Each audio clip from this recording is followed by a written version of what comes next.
Hello Digimom! So today matututunan natin kung paano paghiwalayin ang first and last name sa Excel. Sa unang step, isulat ang first name at last name na magkahiwalay sa unang cell ng bawat column.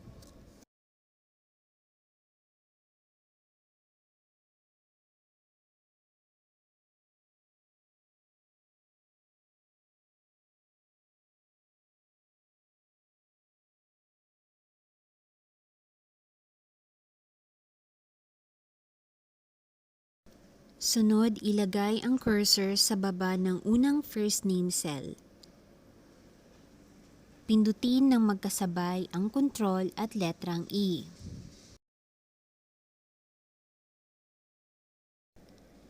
Ulitin ang step na ito sa column ng last name. Ito ang pinakamadaling step para paghiwalayin ang first and last name sa Excel. Please like and subscribe para sa marami pang digital mommy tips. Hanggang sa muli!